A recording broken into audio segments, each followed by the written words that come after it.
आज मैं आपको बताऊंगा कैसे आप उम्र बढ़ने के अमल को, एजिंग प्रोसेस को स्लो कर सकते हैं। अगर आप हमेशा जवान नज़र आना चाहते हैं, लंबी ज़िंदगी जीना चाहते हैं और बीमारियों से बचना चाहते हैं तो ये वीडियो आपके लिए। क्योंकि इस वीडियो में जो मैं बताने वाला हूँ इस पर बहुत डीप रिसर्च मौजूद है। शायद आपने कभी माइटोकॉन्ड्रिया का नाम सुना होगा, पहले वीडियोज़ में इस पर बात हुई है। ये बॉडी की पावर फैक्ट्री है, इसमें एनर्जी प्रोडक्शन होती है और इस एनर्जी को फिर पूरी बॉडी इस्तेमाल करती है। आपकी सेहत और लंबी उम्र का इन्हसार इस बात पे है कि आपके माइटोकॉन्ड्रिया कितनी अच्छी तरह और कितने इफेक्टिवली फंक्शन कर रहे हैं और कितनी अच्छी हालत में है। स्कूल में बायोलॉजी की क्लास में आपने क्रेब्स साइकिल पढ़ा होगा। ये साइकिल बुनियादी तौर पे एक दायरे की तरह होता है। इसे आप एक असेंबली लाइन कह सकते हैं। इसमें मुख्तलिफ मराहिल होते हैं और मुख्तलिफ चीज़ें बन रही होती हैं और टूट भी रही होती हैं। ये साइकिल खाने से शुरू होता है और एनर्जी प्रोडक्शन पे ख़त्म होता है। जो ज़रूरी बात है वो ये कि इस पूरे साइकिल को चलाने के लिए बॉडी को कुछ मॉलिक्यूल्स, कुछ केमिकल्स की ज़रूरत होती है।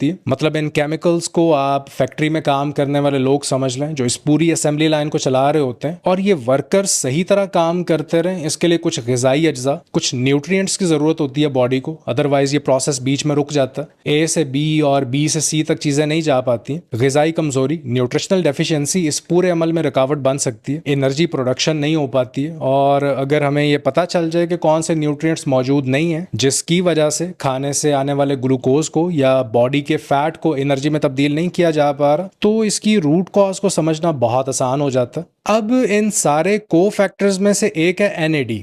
एनएडी बहुत अहम मॉलिक्यूल है। क्रेब्स साइकिल इसके बगैर पूरा नहीं हो पाता। एनर्जी नहीं बन पाती। जो एनर्जी पैदा होती है इसे एटीपी कहते हैं। और जब एनर्जी नहीं बन पाती तो बॉडी के सेल्स मरने लगते हैं, सेल डेथ होने लगती है। फिर एनएडी मसल लॉस को रोकने में भी मदद करता है, स्पेशली अगर कोई कैंसर से गुजर रहा है। अब ये होता क्यों है? रिसर्चर्स इस नतीजे पे पहुंचे हैं कि उम्र बढ़ने के साथ साथ बॉडी में एक और एंजाइम CD38 बढ़ना शुरू हो जाता है और इसके बढ़ने की वजह से एनएडी की मिकदार कम हो जाती है। और मेरी नज़र से कुछ और स्टडीज भी गुजरी जो चूहों पे की गई हैं। इनके मुताबिक जो चूहे CD38 के बगैर पैदा हुए ये लंबी जिंदगी जीते हैं, सेहत के दूसरे मसाइल भी इनमें कम देखे गए। तो ऐसे 5 कंपाउंड्स जो आप अपनी खुराक में शामिल कर सकते हैं जिससे आप एनएडी को बढ़ा सकते हैं और लंबी जिंदगी जी सकते हैं। तो आइए हम पहले से शुरू करते हैं। एपिजेनिन। उन तमाम पौधों में जो मेरी नज़र से गुजरे हैं, धनिये में सबसे ज़्यादा एपिजेनिन पाया जाता है। दूसरे नंबर पे थाइम आता है, फिर ऑर्गेनो और बेसल लीव्स और आखिर में सेलरी। ये मुख्तलिफ हर्ब्स और पौधे हैं जिन्हें आप बाकायदगी से अपने खाने में इस्तेमाल कर सकते हैं। दूसरा कंपाउंड है एंथोसायनिन्स। यह आपको जामुन में मिलेगा, लाल या पर्पल अंगूर, ब्लूबेरीज, चुकंदर, लाल बंद गोभी, कोई भी नीला, जामनी या सुर्ख फल या सब्जी में खास तौर पे एंथोसायनिन्स बड़ी मिकदार में मौजूद होता है। एंथोसायनिन्स आपके इम्यून सिस्टम के लिए भी बहुत अच्छा है।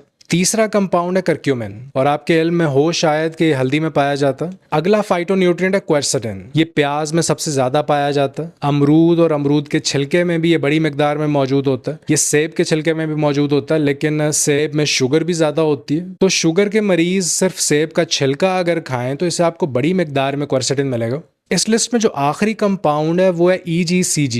ये मुख्तलिफ चीज़ों में पाया जाता है, लेकिन जो इजीली एक्सेसिबल है वो है ग्रीन टी। इसे मुख्तलिफ दवाइयों में भी इस्तेमाल किया जाता है। ये बॉडी में CD38 को बढ़ने से रोकता है, एनएडी को बढ़ाता है और उम्र में इजाफा करता है। तो ये है इन फूड्स की लिस्ट। उम्मीद करता हूँ ये वीडियो आपके लिए फ़ायदेमंद साबित होगी। मैं आपसे मिलता हूँ अगली वीडियो में। अल्लाह हाफ़िज़।